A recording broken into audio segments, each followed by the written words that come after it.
ಹೇಗಿದೆಯಾ ಈಗ? ಡಿಸ್ಚಾರ್ಜ್ ಯಾವಾಗ ಮಾಡ್ತಾರಂತೆ? ಅಯ್ಯೋ ಸೀತಣ್ಣ, ನನಗೆ ನಾ ಯಾವಾಗ್ಲಾರು ಡಿಸ್ಚಾರ್ಜ್ ಮಾಡಲಿ, ಮನೆಗೆ ಹೋದ್ರು ಮಲ್ಕೊಂಡಿರೋದೇ ತಾನೇ. ಎಂತ ಕಷ್ಟದಲ್ಲೂ ನಗ್ನಗ್ತಾ ಎದುರಿಸ್ಬೇಕು ಅನ್ನೋದನ್ನ ನಿನ್ನ ನೋಡಿ ಕಲಿಬೇಕು ನೋಡು. ಅಯ್ಯೋ ನನ್ನ ವಿಷಯ ಬಿಟ್ಟಾಕಪ್ಪ. ಮೊದಲು ಆಟೋ ಹೊಡೆದ ಶುರು ಮಾಡಿದ್ಯಾ? ಏನಾರು ಬೋಣಿ ಆಯ್ತು ತಾನೇ? ಆ ದೇವಸ್ಥಾನದ ಹತ್ರ ಆಟೋಗೆ ಪೂಜೆ ಮಾಡಿಸಿ ಒಳಗಡೆ ಕೂತ್ಕೊಂಡು ಈಗ ಲಕ್ಷ್ಮಿ ಬಂದ್ರೆ ಎಷ್ಟು ಚೆನ್ನಾಗಿರುತ್ತೆ ಅಂತ ಅನ್ಕೊಂಡೆ. ಲಕ್ಷ್ಮಿ ಮುಂದೆನೆ ಬಂದ್ಬಿಡದ. ನೀನು ಆಟೋ ಓಡಿಸ್ತಾ ಇರೋದು ಅವ್ರಿಗೆ ಗೊತ್ತಾಗೋಯ್ತಾ?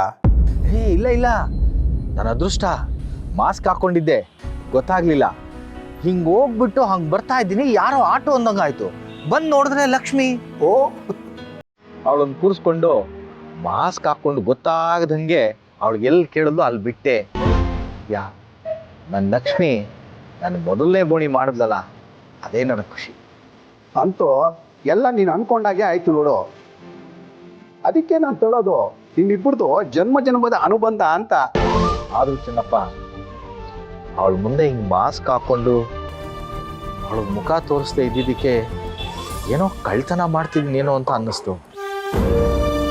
ಅವಳ ಮುಂದೆ ನಾನು ಇಲ್ಲಿ ತನಕ ಯಾವತ್ತೂ ಒಂದು ಸುಳ್ಳು ಹೇಳ್ದವನಲ್ಲ, ಮನಸ್ಸು ಬಿಚ್ಚಿ ಮಾತಾಡ್ದವನು. ಆದ್ರೆ ಇವತ್ತೆಲ್ಲ ಮುಚ್ಚಿಟ್ಟು ಬದುಕೋ ಹಾಗಾಗಿದೆ ನೋಡು. ಅದಕ್ಕೆ ಯಾಕೆ ಯೋಚನೆ ಮಾಡ್ತೀಯ? ಸತ್ಯ ಹೇಳೋ ಕಾಲನೂ ಬರುತ್ತಪ್ಪ. ಸದ್ಯಕ್ಕೆ ದುಡ್ಮೆಗೊಂದು ದಾರಿ ಆಯ್ತಲ್ಲ, ಅದಕ್ಕೆ ಖುಷಿ ಪಡು. ಅದು ನಿಜ ಚೆನ್ನಪ್ಪ. 30 ವರ್ಷದಿಂದ ದುಡ್ದ ದೇಹ ಏನೋ ಆ ಕೆಲಸಕ್ಕೆ ಒಗ್ಗೋಗಿತ್ತು. ವಾರದಿಂದ ಕೆಲಸ ಮಾಡದೆ ಏನೋ ಮೈಯೆಲ್ಲ ಒಂಥರ ಜಡ್ಡು, ನನ್ನ ದೇಹ ನಂದೇನೋ ಅಂತ ಅನ್ನಂಗೆ ಆಗ್ಬಿಟ್ಟಿತ್ತು. ಇವತ್ತು ಕೆಲಸ ಶುರು ಮಾಡಿದ್ನಲ್ಲ, ಏನೋ ಒಂಥರ ಖುಷಿ ಆಗ್ತಾ ಇದೆ. ನನ್ನ ದೇಹ ನನ್ನ ಮಾತು ಕೇಳ್ತಿದೆ ಅಂತ ಅನ್ನಿಸ್ತಿದೆ. ಆಟೋ ಚೆನ್ನಪ್ಪ, ಯಾರೋ ಕಸ್ಟಮರ್ ಕರೀತಿದ್ದಾರೆ, ಸಾಯಂಕಾಲ ಫೋನ್ ಮಾಡ್ತೀನಿ. ಆಯ್ತು ಸಿನಣ್ಣ. ಸರ್ ಬಂದೆ.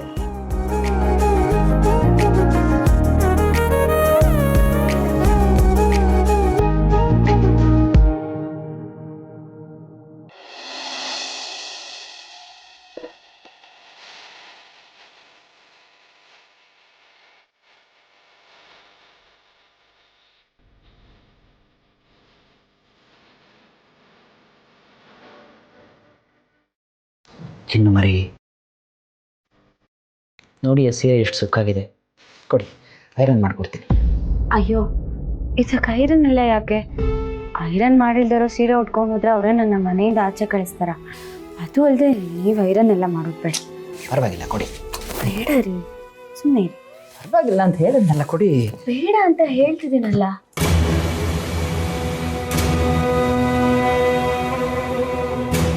ಇಟ್ಸ್ ಫೈನ್, ನೀವು ಹೇಳಿದ ಹಾಗೆ ಕೇಳ್ತೀನಿ. ಆದರೆ ನೀವು ಹೀಗೆ ಬೇಜಾರು ಮಾಡ್ಕೊಂಡಿರಬೇಡಿ. ನೀವು ನನ್ನಂತ ಇದ್ರೆ ತಾನೇ ಅತ್ತೆಗೂ ನನ್ನಂತ ಇರೋಕ್ಕಾಗೋದು. ನೀವು ಬೇಜಾರು ಮಾಡ್ಕೊಂಡು ಹೋದರೆ ಅವ್ರು ಹೇಗೆ ಖುಷಿಯಾಗಿರ್ತಾರೆ? ಸಂತೋಷವಾಗಿ ಹೋಗಿ ಬನ್ನಿ. ಈಗೆಲ್ಲ ಆಗಿದೆ ಅಂತ ಗೊತ್ತಾದ್ಮೇಲೆ ನಾನು ಹೇಗ್ರಿ ಖುಷಿಯಾಗಿರ್ಲಿ? ಅಮ್ಮ ಇಷ್ಟೆಲ್ಲ ಯೋಚನೆ ಮಾಡ್ತಾ ಇರೋ ಅಂತ ಗೊತ್ತಾದ್ಮೇಲೆ ನನಗಿನ್ನೂ ಯೋಚನೆ ಜಾಸ್ತಿ ಆಗ್ತಿದೆ. ನನಗೊಬ್ಬರು ಫ್ರೆಂಡ್ ಇದ್ದು, ಅವರು ಹೀಗೇನೆ. ಯೂಶಲಿ ಹೆಣ್ಮಕ್ಳು ತವ್ರ ಮನೆಗೆ ಹೋಗೋವಾಗ ಖುಷಿಯಾಗಿ ಹೋಗ್ತಾರೆ, ವಾಪಸ್ ಬರೋವಾಗ ಬೇಜಾರು ಮಾಡ್ಕೊಂಡು ಬರ್ತಾರೆ ಅಂತಿತ್ತು. ಸಹಜವಾಗಿ ಹೆಣ್ಮಕ್ಳು ಸೈಕಾಲಜಿ ಇದು ಅಂತ ಹೇಳ್ತಾ ಇದ್ರು. ಆದರೆ ನೀವು ನೋಡಿ, ಹೋಗೋವಾಗಲೇ ಬೇಜಾರು ಮಾಡ್ಕೊಂಡು ಹೋಗ್ತಾ ಇದ್ದೀರಾ. ಅದು ಸರಿನೇ, ಆದರೆ ಹೆಣ್ಮಕ್ಳು ತವ್ರ ಮನೆಗೆ ಹೋದಾಗ ಗಂಡಸರು ಖುಷಿ ಆಗ್ತಾರೆ. ಆದರೆ ನೀವು ನೋಡಿ, ಬೇಜಾರು ಮಾಡ್ಕೋತಾ ಇದ್ದೀರಲ್ಲ. ಏನು ಮಾಡಲಿ ಚಿನ್ನು ಮರಿ, ನೀವಿಲ್ಲ ನಾನು ಮತ್ತೆ ಒಬ್ಬಂಟಿ ಆಗ್ಬಿಡ್ತೀನಿ. ತಾನೇ ಒಂಟಿನಿಂದ ಹೊರಗೆ ಬರ್ತಾ ಇದ್ದೀನಿ ಅಂತ ಅನ್ನಿಸ್ತಾ ಇದೆ. ಇಂಥ ಸಮಯದಲ್ಲಿ ನೀವಿಲ್ಲ ಅಂದರೆ ಹೇಗೆ ಅಂತ ಯೋಚನೆ ಮಾಡ್ತಿದ್ದೆ ಅಷ್ಟೆ. ಹಾಗಿದ್ರೆ ಒಂದು ಕೆಲಸ ಮಾಡಿ, ಹೇಳಿ. ನೀವು ನನ್ನ ಜೊತೆನೇ ಬಂದ್ಬಿಡಿ. ಅಮ್ಮಂಗೂ ನೀವು ಬಂದಿದ್ದೀರಾ ಅಂತ ಖುಷಿ ಆಗುತ್ತೆ, ಅವ್ರನ್ನ ವಿಚಾರಿಸ್ಕೊಂಡು ಹಾಗೂ ಆಗುತ್ತೆ. ಹೌದು, ಏನೋ ಒಂದು ಮಾಡಿ ಬಂದ್ಬಿಡಿ. ನನಗೂ ಬರೋಕ್ಕೆ ಆಸೆ ಇದೆ, ಆದರೆ ಕೆಲಸದ ಒತ್ತಡ ಇದೆ. ಏನು ಮಾಡಲಿ?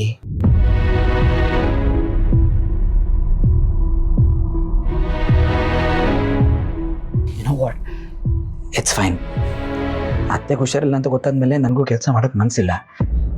ನನ್ನ ಬಟ್ಟೆನೂ ಪ್ಯಾಕ್ ಮಾಡ್ಕೊಂಬಿಡಿ, ನಾನು ಆಫೀಸ್ಗೆ ಒಂದು ಕಾಲ್ ಮಾಡ್ತೀನಿ.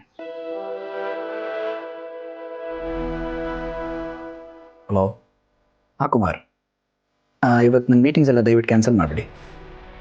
I know I am sorry, ಆದರೆ ಔಟ್ ಆಫ್ ಸ್ಟೇಷನ್ ಹೋಗಿದ್ದಾರೆ ಅಂತ ಹೇಳ್ಬಿಡಿ. Thank you.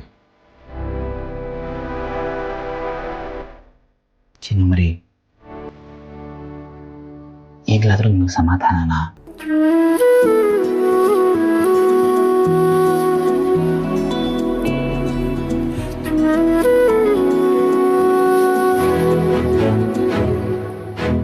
ನಾನು ನಿಮ್ಮ ನೆರಳಾಗಿರಬೇಕು ಜಾನ್ವಿ ಅವರೇ, ಇಲ್ಲದೆ ಹೋದರೆ ನಿಮ್ಮನ್ನು ಕಳ್ಕೊಂಡ್ಬಿಡ್ತೀನಿ.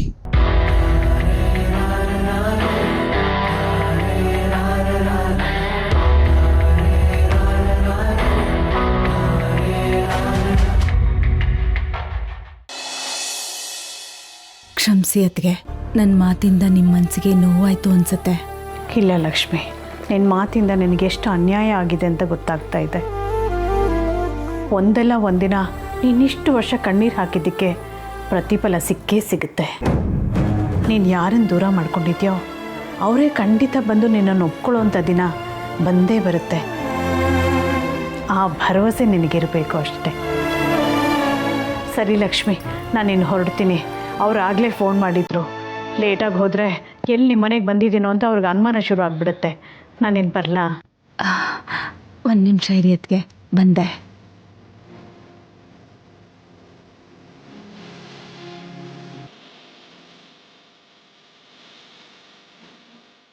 ಲಕ್ಷ್ಮಿ, ಯಾಕಿದೆಲ್ಲ? ಮೊದಲನೇ ಸಲ ನಮ್ಮ ಮನೆಗೆ ಬಂದಿದ್ದೀರಾ, ಇಷ್ಟೂ ಮಾಡಲಿಲ್ಲ ಅಂದರೆ ಹೇಗೆ ಅತ್ತಿಗೆ? ತಗೊಳ್ಳಿ.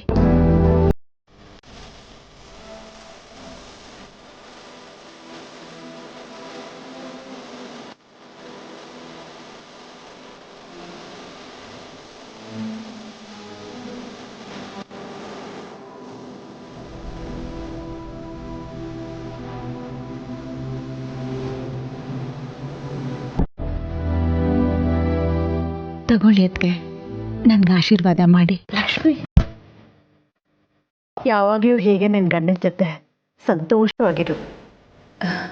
ನೀವು ಅಣ್ಣ 100 ಕಾಲ ಚೆನ್ನಾಗಿರ್ಬೇಕು ಅತ್ತಿಗೆ.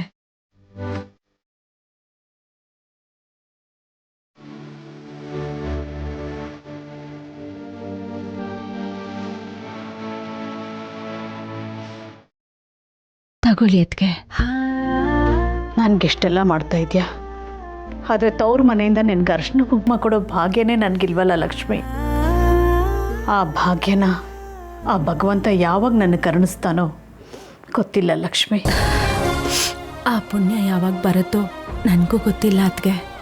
ಪ್ರತಿ ಹೆಣ್ಮಕ್ಳು ತವ್ರ ಮನೆಯಿಂದ ಸಿಗೋ ಅರ್ಶಿನ ಕುಂಕುಮ ಶ್ರೇಷ್ಠವಾದ್ದು ಅಂತ ಹೇಳ್ತಾರೆ. ಆದರೆ ಪ್ರೀತಿನೇ ಸಿಗದೆ ಇರೋ ಜಾಗದಲ್ಲಿ ಇದಕ್ಕೆಲ್ಲ ಎಲ್ಲ ಅವಕಾಶ ಸಿಗುತ್ತೆ ಅತ್ತಿಗೆ. ದೂರದಿಂದನೇ ನೀವು ಆಶೀರ್ವಾದ ಮಾಡಿದ್ರೆ ನನಗಷ್ಟೇ ಸಾಕು. ಅಳ್ಬೇಡ ಲಕ್ಷ್ಮಿ.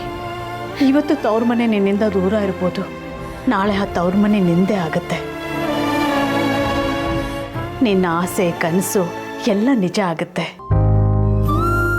ಬೆಳಕು ಕೊಡೋ ಸೂರ್ಯ ಕೂಡ ಒಂದೊಂದ್ಸಲ ಮಂಕಾಗ್ತಾನೆ. ಹಾಗಂತ ಬೆಳಕೆ ಹೊಟ್ಟೋಯ್ತು ಅಂತ ಅನ್ಕೋಬಾರ್ದು. ಮತ್ತೆ ಒಂದು ಮೈ ಕೊಡುವಿ ನಿಂತಾಗ ಹೇಗೆ ಪ್ರಕಾಶಮಾನವಾಗಿ ಬೆಳಕು ಬರುತ್ತೋ ಹಾಗೆ ನಿಮ್ಮ ಸಂಬಂಧ ಕೂಡ ಬೆಳಗುತ್ತೆ. ಧೈರ್ಯವಾಗಿರು ಲಕ್ಷ್ಮಿ.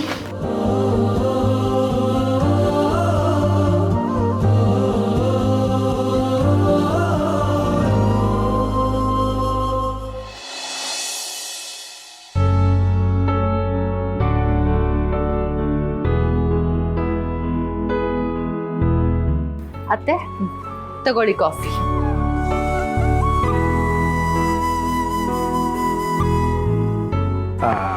ರೀ, ಅತ್ತೆ ಫೋನ್ ಮಾಡಿದ್ರಾ? ಚೆನ್ನಾಗಿದ್ದಾರಂತ? ಆರಾಮಾಗಿದ್ದಾರಂತೆ ಕಣಮ್ಮಿ. ಕಾಶಿಲಿರೋ ದೇವಸ್ಥಾನ ಎಲ್ಲ ನೋಡ್ಕೊಂಬಂದು ಖುಷಿಯಾಗವ್ರೆ. ಈಗ ತಾನೇ ನಮ್ಮ ಅವ್ವ ಫೋನ್ ಮಾಡಿ ಹೇಳಿದ್ಲು, ಎಲ್ಲ ದೇವ್ರ ದರ್ಶನ ಮಾಡಿಕೊಂಡು ರೂಮಿಗೆ ಬಂದಿದ್ದೀವಿ ಕಣ್ಮಗನೆ ಅಂತ.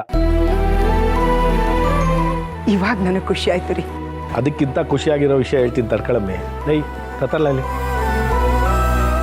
ನಮ್ಮ ದೇವ್ರ ತಾಲಿ ಕಳ್ತನ ಆಗಿತ್ತಲ್ಲ, ಅದನ್ನು ಮಾಡಕ್ಕೆ ಕೊಟ್ಟಿದ್ವಿ.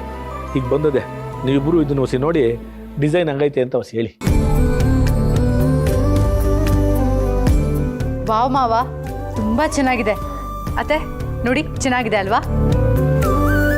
ಹೌದಮ್ಮ, ತುಂಬಾ ಚೆನ್ನಾಗಿದೆ.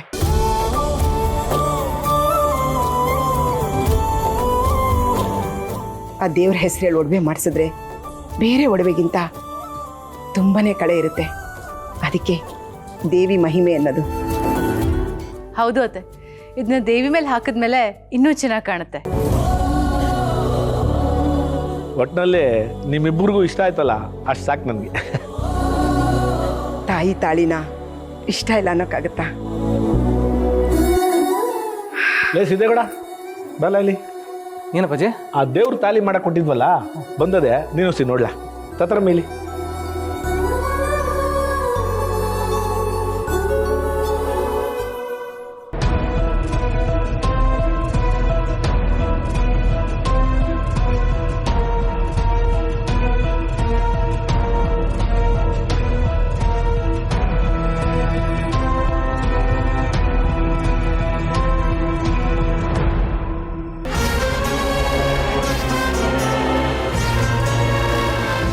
ಚೆನ್ನಾಗಿದೆ ಅಪ್ಪಾಜಿ.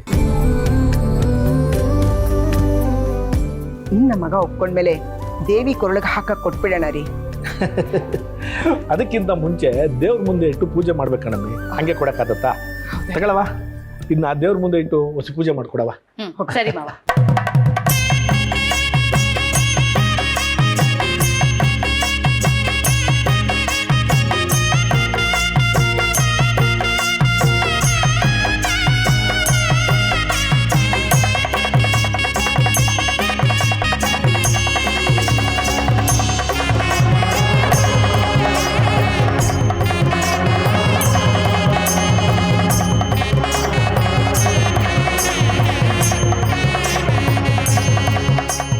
ಮಾವ, ಪೂಜೆ ಮಾಡಿದ್ದೀನಿ, ತಗೊಳ್ಳಿ. ತತ್ರ ಮೇಲೆ ಸಿದು, ಮೊದಲು ಇದನ್ನ ದೇವಸ್ಥಾನಕ್ಕೆ ಕೊಟ್ಬಿಟ್ಟು ಬಂದ್ಬಿಡಪ್ಪ.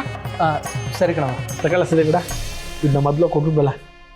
ಅದು ಯಾವ ಪಾಪಿ ದೇವಿ ಕೊರಳು ತಾಳಿ ಕದ್ನೋ ಅವನಿಗಂತ ಖಂಡಿತ ಒಳ್ಳೇದಾಗಲ್ಲ. ಒಂದ್ ವೇಳೆ ಅವನೇನಾದ್ರೂ ಅದನ್ನ ಮಾರ್ಕೊಂಡಿದ್ರೆ ಖಂಡಿತ ದೇವಿ ಶಾಪ ಅವನು ತಟ್ಟುತ್ತೆ. ಮತ್ತೆ ಅವನಿದನ್ನ ದುಡ್ಡಿಗೆ ಮಾರ್ಕೊಂಡ್ನೋ ಏನ್ ಮಾಡಿದ್ನೋ ನಮ್ಗೆ ಹೇಗೆ ಗೊತ್ತಾಗುತ್ತೆ? ಅದನ್ನೇ ನಾನು ಹೇಳ್ತಾ ಇದ್ದೀನಿ. ಅವನು ಮಾರ್ಕೊಂಡಿದ್ರೆ ಶಾಪ ತಟ್ಟುತ್ತೆ. ಒಂದ್ ವೇಳೆ ಯಾವ್ದಾದ್ರೂ ಹೆಣ್ಣಿನ ಕೊರಳಿಗೆ ತಾಲಿ ಕಟ್ಟಿದ್ರೆ ಈ ಜನ್ಮದಲ್ಲಿ ಅವ್ರನ್ನ ಬೇರೆ ಮಾಡಕ್ಕೆ ಯಾರಿಂದನೂ ಸಾಧ್ಯ ಇಲ್ಲ. ಆ ತಾಳಿಗೆ ಅಂತ ಶಕ್ತಿ ಇದೆ. ಅದಕ್ಕೆ ಅಲ್ವಾ ಎಲ್ಲರೂ ದೇವಿ ಹತ್ರ ಹೋಗಿ ತಾಳಿ ನಿಟ್ಟು ಪೂಜೆ ಮಾಡಿಸ್ಕೊಂಡು ಬರೋದು. ಅವ, ನೀನು ಹೇಳ್ತಾ ಇರೋದು ನಿಜನೇನವಾ? ಅವರಿಬ್ಬರನ್ನ ಯಾರು ದೂರ ಮಾಡೋಕ್ಕಾಗೋದಿಲ್ವಾ? ಸಿದ್ದೇಗೌಡ, ದೇವ್ರ ತಾಲಿ ಅಂದ್ರೆ ಸುಮ್ಕೆ ಅನ್ಕೊಂಡಿದ್ದೇನೆ ನೀನು. ಅದಕ್ಕೆ ಅದರದ್ದೇ ಆದ ಮಹತ್ವ ಇರ್ತದೆ. ಅದು ಯಾವ ಪುಣ್ಯಾತ್ಮ ಆ ತಾಳಿನ ಕತ್ಕೊಂಡೋದ್ನೋ. ಏಯ್ ಸಿದ್ದೇಗೌಡ, ತಾಲಿ ಕಳ್ತನ ಆಗೋದಂದ್ರೆ ನೀನು ಕೋಪಿಸ್ಕೋಬೇಕು. ನೀನೆಲ್ಲ ಖುಷಿಯಾಗಿದ್ಯಾ?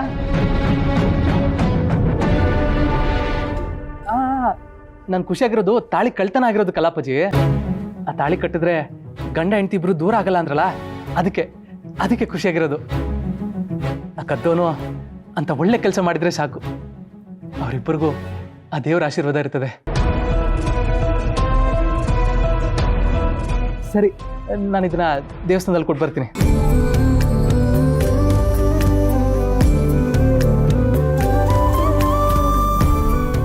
ಒಂದೊಂದ್ಕಿಂತ ಇವನ್ನ ಅರ್ಥನೇ ಮಾಡ್ಕೊಳಕ್ ಆಗಿಲ್ಲ ಕಣಮ್ಮೆ.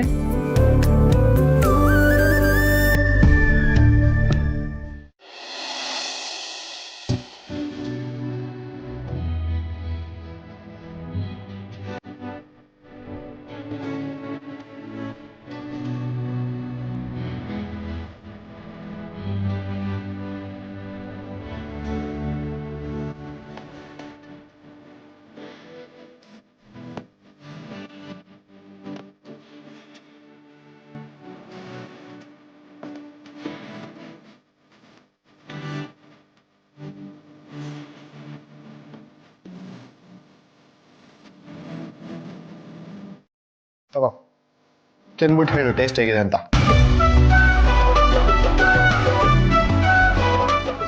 ವಾವ್ ವಿಶ್ವಾ, ಏನ್ ಸಕ್ಕತ್ತಾಗಿದೆ ಕಣೋ.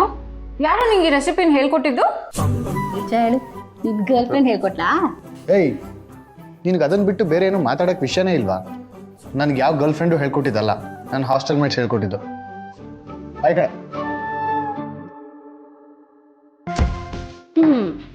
ಇದು ಖಂಡಿತವಾಗ್ಲೂ ಹುಡುಗ ಹೇಳ್ಕೊಟ್ಟಿರೋ ರೆಸಿಪಿ ಅಂತೂ ಅಲ್ಲ. ಇದು ಹುಡುಗಿ ಹೇಳ್ಕೊಟ್ಟಿರೋ ರೆಸಿಪಿನೇ. ಇವತ್ತಲ್ಲ ನಾಳೆ ಕಂಡು ಹಿಡ್ದೇ ಹಿಡ್ತೀನಿ.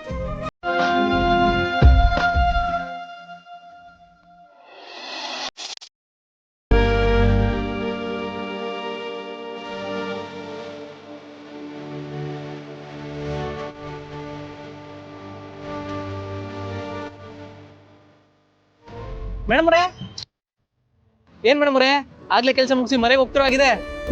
ಹಾ, ಕೆಲಸ ಮುಗ್ದಾದ್ಮೇಲೆ ಮನೆಗೆ ಹೋಗ್ಬೇಕಲ್ವಾ? ವಾ, ನೀವು ಮಾತಾಡೋದನ್ನ ಕಲ್ತೆ ಬಿಟ್ರಿ. ನೀವ್ ಹೆಂಗಿದ್ರೇನೆ ಚಂದ. ಸುಮ್ಕೆ ತಮಾಷೆ ಮಾಡಿದೆ ಅಷ್ಟೇ. ಬನ್ನಿ, ಮನೆ ಕಡೆ ಬಿಟ್ಟು ಹೋಯ್ತೀನಿ. ಬೇಡ, ಪರವಾಗಿಲ್ಲ, ನಾನು ಆಟೋಲೇ ಹೋಗ್ತೀನಿ. ನೀವೇನೋ ಕೆಲ್ಸಕ್ಕೆ ಆಚೆ ಹೋಗ್ತಿದ್ದೀರಾ ಅನ್ಸುತ್ತೆ, ನೀವ್ ಹೊರಡಿ. ಕೆಲಸ ಅಂದ ತಕ್ಷಣ ಗೆಪ್ತಿಗೆ ಬಂತು ನೋಡಿ. ಆ ಇನ್ಕಮ್ ಟ್ಯಾಕ್ಸ್ ಆಫೀಸಲ್ಲಿ ಒಂದು ಅಕ್ನಾಲೆಜ್ಮೆಂಟ್ ಕೊಟ್ಟಿದ್ರು, ಅದು ನಿಮ್ಗೆ ಕೊಡಕ್ಕೆ ಹೇಳಿದ್ರು, ತಕೊಳ್ಳಿ.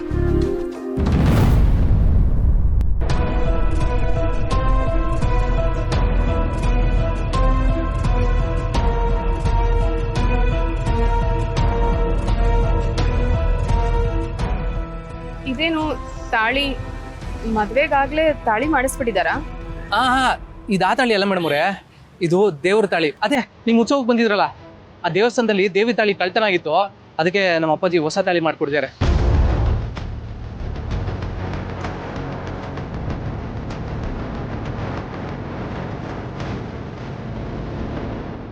ಅಂದರೆ ನನ್ನ ಕೊರಳಲ್ಲಿರೋದು ದೇವಿ ತಾಳಿನ? ಅವನು ದೇವಿ ತಾಳಿನೇ ಕದ್ದು ನನ್ನ ಕೊರಳಿಗೆ ಕಟ್ಟಿದ್ನ? ಮೇಡಮ್ ಅವರೇ, ನಿಮ್ಗೊಂದು ವಿಷಯ ಗೊತ್ತಾ? ಆ ದೇವಿ ತಾಳಿನ ಯಾರು ಕುಗ್ಗೆಗಾದ್ರೂ ಕಟ್ಟಿದ್ರೆ ಅವ್ರಿಬ್ಬರು ಜೀವನ ಪೂರ್ತಿ ದೂರ ಮಾಡೋಕ್ಕಾಗಲ್ವಂತೆ. ಹಾಗಂತ ನಮ್ಮ ಅವ್ವ ಹೇಳ್ತಿದ್ಲು. ನಮ್ಮಿಬ್ರು ದೂರ ಮಾಡಬಾರ್ದು ಅಂತಾನೆ ಆ ದೇವ್ರು ನನಗೆ ತಾಳಿ ಕಟ್ಟು ಬುದ್ಧಿನ ಕೊಟ್ಬಿಟ್ಟ ಅನ್ಸುತ್ತೆ. ಆದ್ರೆ ತಾಳಿ ಕಟ್ಟುದೇನೋ ಕಟ್ಟದೆ, ಆದ್ರೆ ಹೇಳ್ಕೊಳ್ಳೋಷ್ಟು ಧೈರ್ಯ ಬರ್ತಿಲ್ಲ. ಅದಕ್ಕೆ ಯಾವಾಗ ದಾರಿ ತೋರಿಸ್ತೀಯಪ್ಪ ದೇವ್ರೆ? ಸರಿ ಮೇಡಮ್ ಅವರೇ, ಇದನ್ನ ದೇವಸ್ಥಾನದಲ್ಲಿ ಕೊಟ್ಟು ಬರಬೇಕು. ನಾನು ಹೋಯ್ತೀನಿ, ಇನ್ನು ತಗೊಳ್ಳಿ.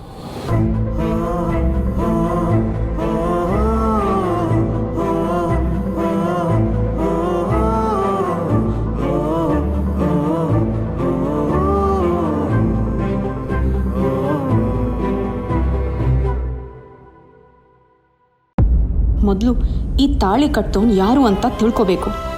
ಆಮೇಲೆ ಅವ್ನು ನನ್ನ ಜೊತೆ ಇರ್ತಾನೋ ಇಲ್ವೋ ಅನ್ನೋದು ಗೊತ್ತಾಗುತ್ತೆ. ದೇವ್ರೆ, ಆದಷ್ಟು ಬೇಗ ಇದಕ್ಕೊಂದು ದಾರಿ ತೋರಿಸು.